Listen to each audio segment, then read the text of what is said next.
And when we think we found that perfect person, we marry them, expected them to provide all the unconditional love that we were missing from our parents. This is a recipe for disaster.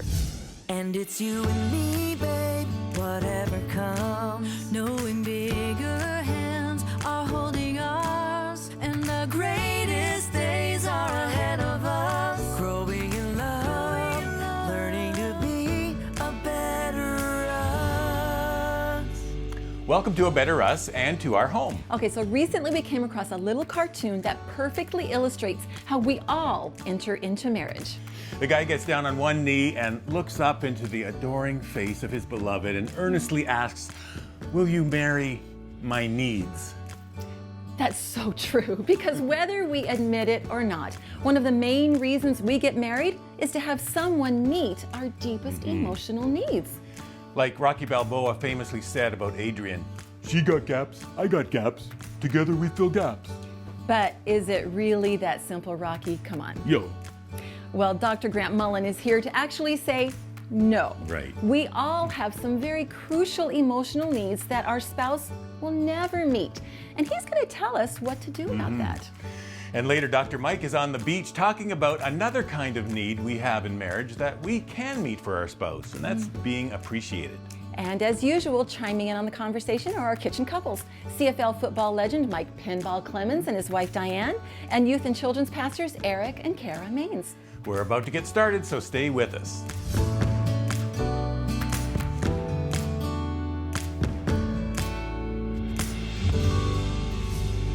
Why did you marry your husband or wife? Unless you married for money, I bet it was because you knew that they would meet all your emotional needs and complete you. That's why most of us got married. So what is the likelihood that your spouse will meet all your emotional needs? 0. Because they married you for the same reason. They expect you to meet all their emotional needs. And it's not going to happen because you can't. You are both drawing from empty wells, and that leads to frustration, conflict, and bitterness. So why is this problem so common? Well, you need to understand the stages of emotional development. God designed humans with an enormous need for His unconditional love if they're going to be emotionally healthy. This agape love can only come from God. It was God's original plan that parents would have such a close relationship with Him that He would pour His unconditional love into them so they would have a surplus to give to the kids to meet their needs. But when Adam fell, he cut himself off from that flow of love. As a result, we are all born separated from God and disconnected from His love, but we still need it and we're searching for it. In childhood, your mother is the primary nurturer. She pours into you what love she has to make you feel loved and valuable. But in your teens, it's your father's responsibility to show you unconditional love. His role is to bless, affirm, encourage, and tell you who you are so you're ready to enter adulthood. The problem is, your father can only do that if his father poured unconditional love into him. Well, that unfortunately is very rare. So most of us enter adulthood having never received the necessary unconditional love and encouragement that we need to be confident adults. So as adults, we start looking to find that missing love that will meet all of our emotional needs. And we assume there's a person out there who will give us all this love. And when we think we found that perfect person, we marry them, expected them to provide all the unconditional love that we were missing from our parents. This is a recipe for disaster because they can't do it. The result is conflict. If your spouse won't meet your emotional needs voluntarily, then you switch to plan B and try to force them to do it by using control and manipulation techniques. And that leads to more conflict. So we need to face it. No human can ever meet your need for God's unconditional love. So how do we fix this? You need to discover God's love for you by going directly to the source, God Himself. He's the only one who can fill your unconditional love requirement. You need to let Jesus be the perfect parent you never had. Become so close to Jesus that He continuously fills you with His unconditional love. He wants you to know that you are His beloved son or daughter.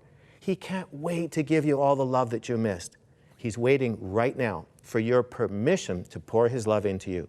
And as He fills you with His unconditional love, You no longer have to try to grasp it from your spouse. The closer each of you get to God, the closer you will get to each other. Let God fill you with His love so you have an overflow for your spouse and family. That's the kind of marriage God wants for you. All right, good stuff from Dr. Grant Mullen there. And we're back in the kitchen here with Mike and Diane and Eric and Kara.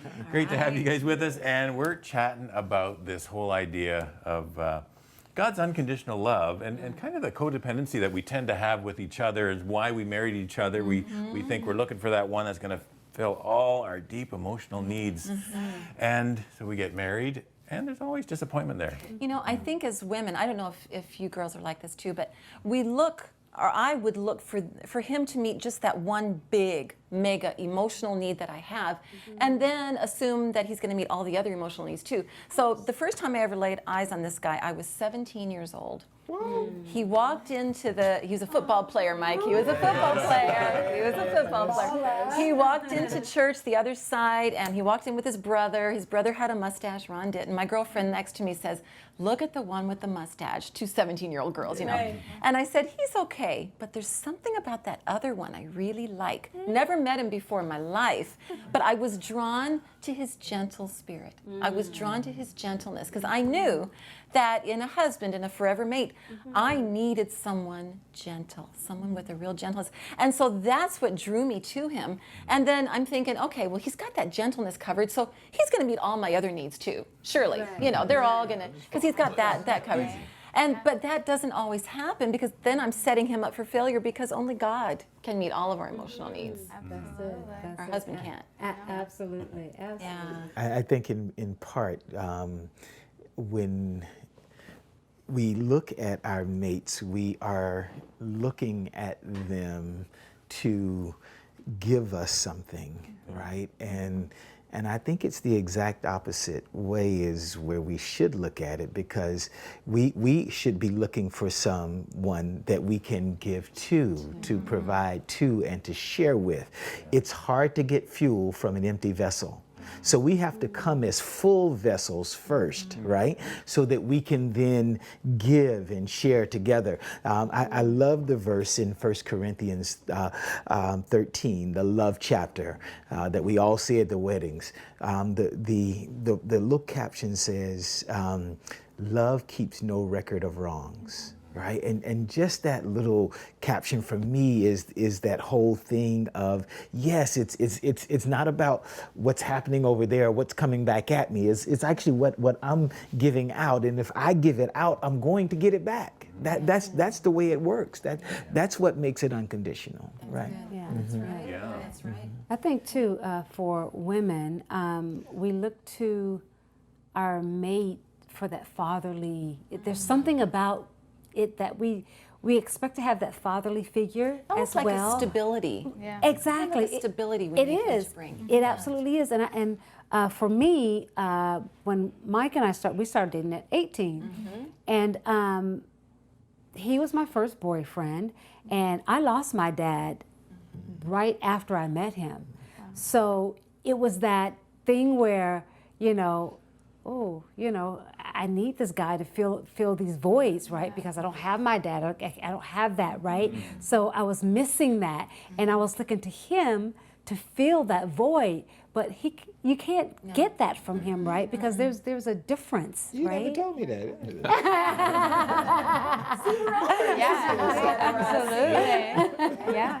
See, for Eric and I, we met and married while we were in Bible college, and so everything was familiar for us. Yeah. We had our friends and we had our school and all of that stuff. And then when we got married, I moved away from home, and Eric and I were living together. We were married.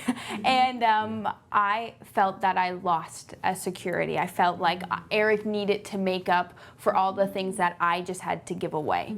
And then I looked for him being like, well, why aren't you meeting these needs? I need them. I just gave up all of this for you. That's how I felt. And I realized in that first year Spirit. It was a really tough walk to learn how God is my provider and my strength, and I get all that I need from Him. And yes, Eric is the best partner a girl could ask for. And Hey. My goodness. seriously, but I needed We rehearsed I needed to stop looking for him for all the answers and really start looking to him for all the Yeah, answers. I can relate to that because when we moved to Canada, same thing, right? He took me out of my element, from my job, everything, my family, everything, and moved me to this place where I knew no one, right? And I expected him, I was angry with him for a long time because I felt like I was alone. I was by myself, and I was expecting for him to fill that void once again. And you're right, until I realized that, you know what, this is between me and God right now, right? I need to fill that void with reading my Bible and reading my scripture and doing those things, praying and having that time, not expecting my husband to come home from football practice every day to fill that void. Yeah, well, we do marriage seminars across the country, and that's part of, you just named one of our sessions, and we talk a lot about the 4 deepest needs that we all have, all of mankind shares, that only God can meet. And it's kind of putting the titles or the names to some of these emotional needs that Grant talked about in generally, but things like acceptance and identity and security and purpose. And because we look for those things in our spouse, which they can't meet, but if we have that already in God, then we have the foundation already solid. If we have that met in God. And sometimes if we've done business with God, heart business with God years ago, and we think, okay, we're good, we've got this. But sometimes we need to be reminded that, okay, like Kara, you know, okay, yeah, God, I know you, we're good, we've got this thing going on here. But I need to be reminded that Eric is not supposed to be meeting those needs. Because there's something called the principle of transference, that if we do not depend on God to meet those 4 deepest needs that Ron talked about, acceptance, identity, security, and purpose, then we automatically transfer that dependency onto our spouse. And we're setting him up for failure because he's not equipped to meet those needs. He's not wired that way, and he's not supposed to meet those needs. And so it's something that we have to remind ourselves that God is the only one who can. Yeah, and I believe and have experienced that when you have God as your source of love, He'll give you enough love for the people around you. Like as a youth pastor, God gives me that love and care for the students, but He's also giving me that unconditional love and unconditional care for my wife as well. So it's a God-given love that I have for my wife. The closer you get to God, the closer you get to each other. Exactly. That's what we like to, we close the show with that every time. We love that. Okay, well, stay with us. We have more of Better Us coming up. Right after this. It's that 30 seconds that could change the course of your relationship over the next 24 hours, the next week, the next month, the next year. Hi, we hope you're enjoying the show. You know, our vision at A Better Us is to see every marriage become a loving union that creates a safe family haven, building a legacy of hope for future generations. That's why we feel it's so important to invest in marriage relationships through producing a new episode of A Better Us every week. Absolutely. If you feel as we do that marriages are worth investing in, then please consider joining us as a member of A Better Us with a monthly donation of $25. You'll be making a big difference in lives and families, and we'll send you 2 of our special mugs, the mugs that you see our kitchen couples using each program. Absolutely. And be sure to send us your mugshot selfie, and we'll post it on our Facebook page and on our website.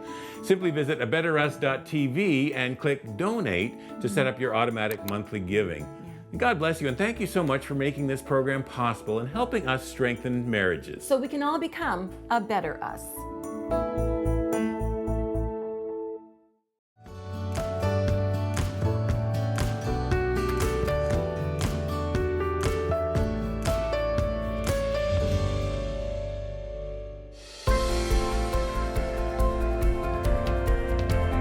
So my wife and I were sitting on the couch the other night, and it had been one of those days. Have you ever had one of those days?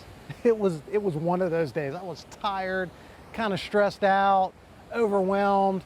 We finally got the kids to bed and had a chance to actually look at each other eye to eye, and we just started to talk. It was nice. And in the midst of talking about our day and our schedules for the coming week, my wife did something awesome. She looked at me right in the eye and she said, "You know what, Mike?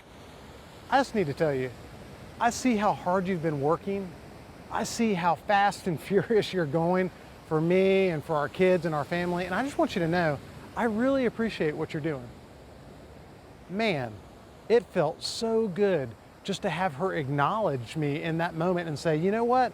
I know what you've done and I'm grateful for it.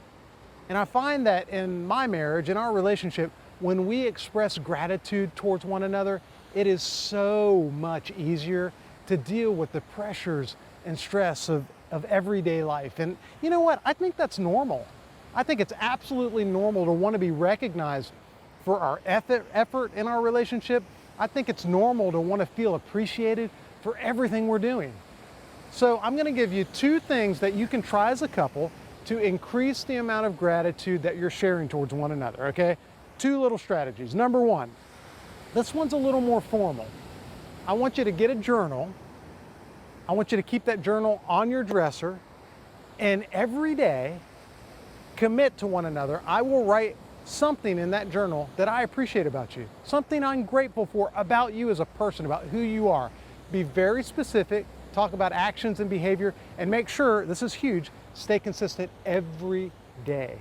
Now, they've done research on that intervention right there, and couples who commit to that, do it every day for a couple months, those couples over time were actually much less likely to break up, to get a divorce.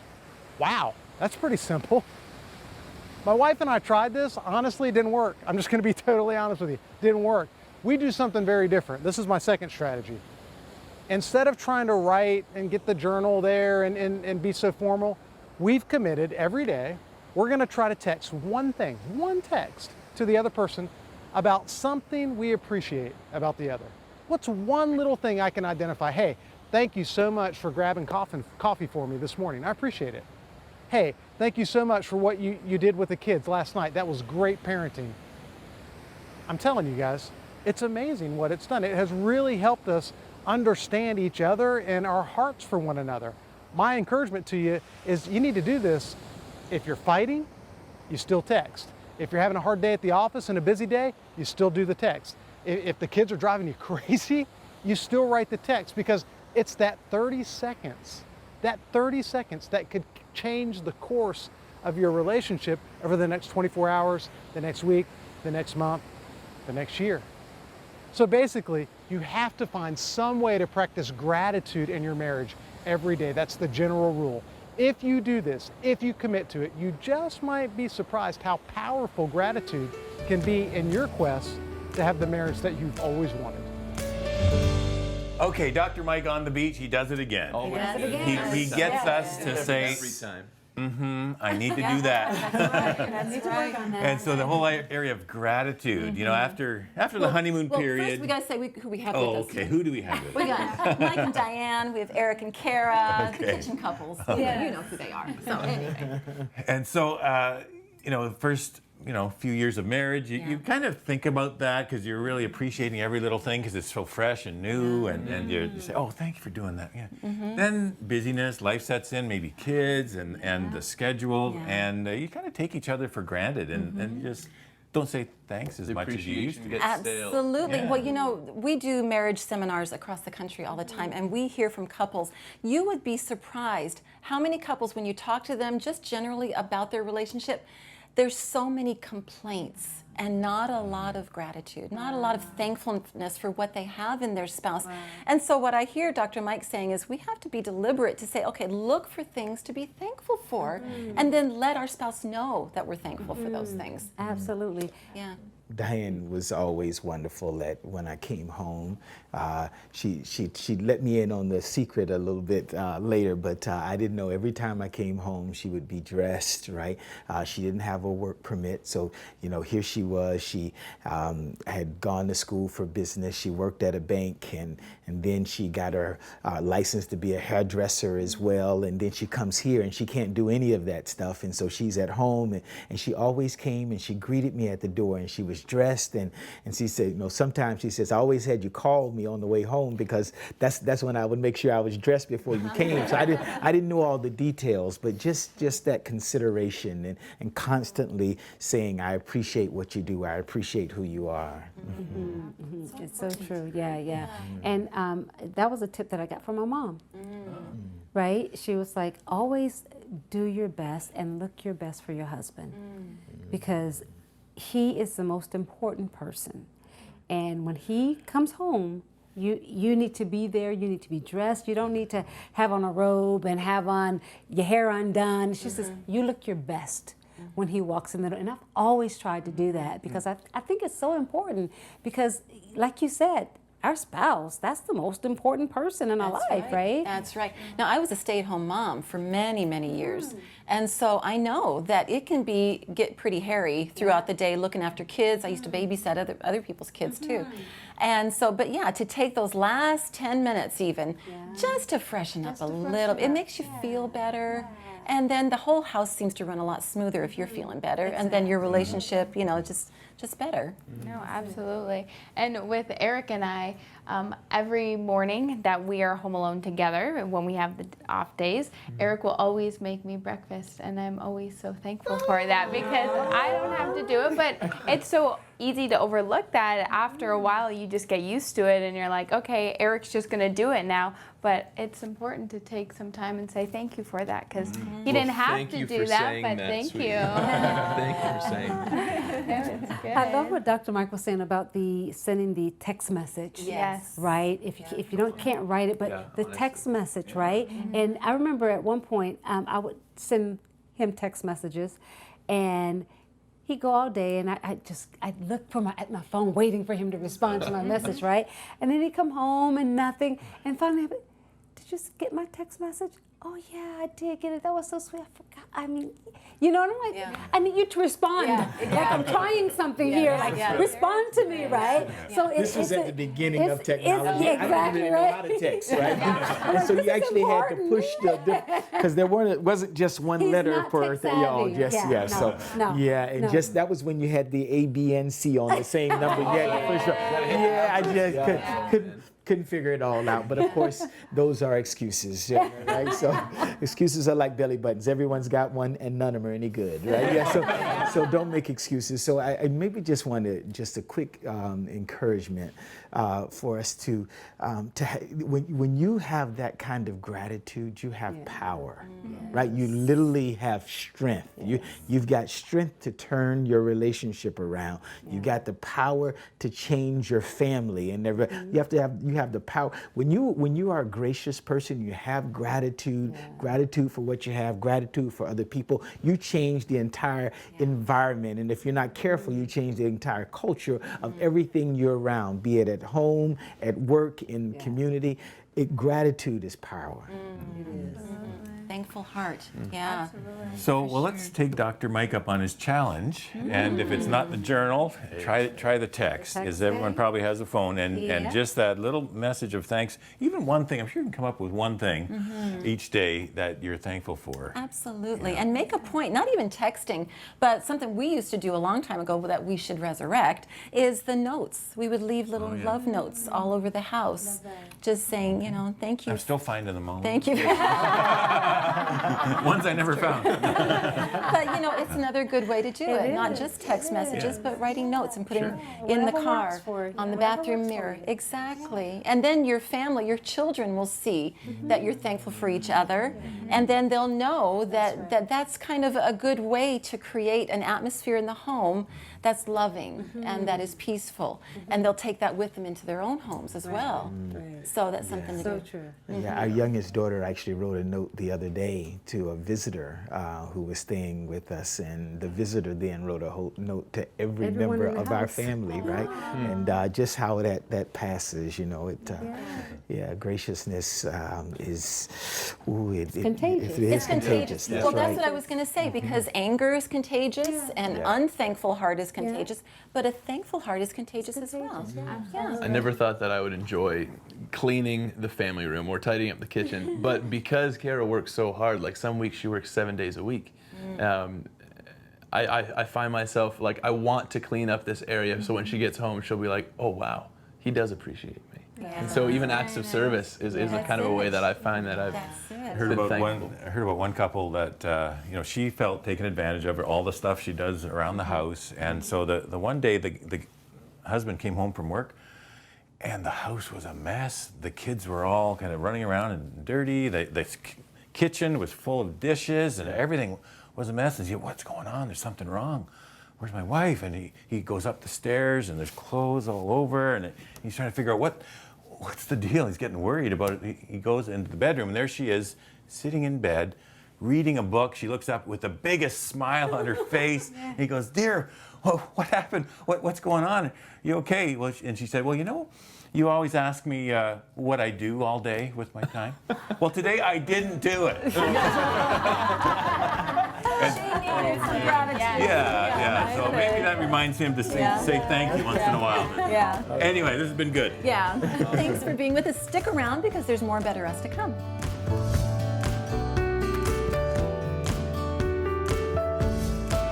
Hey friends, Ron and Ann here. We're so glad you're with us at A Better Us, and we pray your marriage is blessed as you take this in. Be sure and hit that subscribe button if you haven't already, and enjoy this video.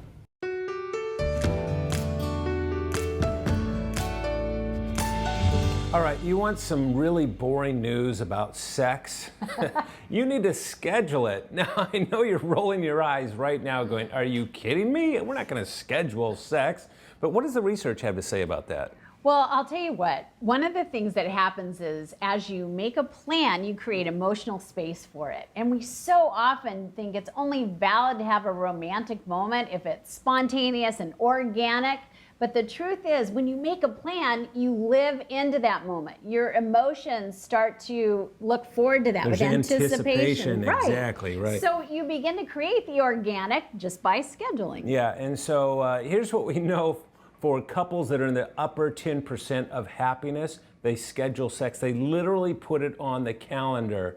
And it doesn't need to necessarily be the same night every week or every month or whatever that kind of cadence is for you. But it's a matter of both of you looking forward to that. And for some couples, by the way, it's part of the initiation. Like just to initiate sex, it always seems to fall to one person more than the other in some marriages. Yeah. This is a way of kind of balancing that out as well. So, love that. So, okay, go ahead. Be a boring couple. Schedule sex.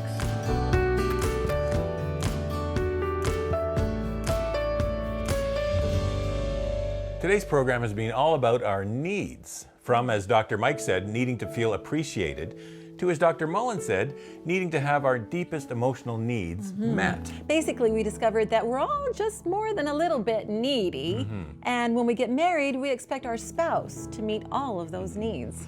But it doesn't take long to discover that it ain't gonna happen. Your spouse has her own needs to contend with, and she doesn't have it in her to meet all of yours, too. But the good news is, understanding that is actually a good place to be. When you realize that even the closest person to you can't meet your deepest emotional needs, you're finally able to recognize the only one who can, and that's God. As Dr. Mullen said, you need to discover God's unconditional love for you by going directly to the source, God Himself. Because of the cross of Jesus, the way is wide open for you to receive God's love. And that's the key. You just need to receive it. And when you do, you find those deepest emotional needs are taken care of. Like we said in the kitchen, needs like acceptance and identity and security. You find those needs met in God. Maybe receiving God's love is exactly where you need to start. Our prayer line is on the screen, and it's available 24 hours a day, 7 days a week. Our team would love to explain this further to you and pray with you, so call anytime. Thanks again for spending this time with us. And remember, with God, there is always hope to become a better us. Friends, we really hope you're enjoying the marriage conversations here with A Better Us on our YouTube channel. We have hundreds of more helpful marriage videos designed to give you hope and tools to make your marriage better. You can see just a few options we think you might like here and here. Enjoy!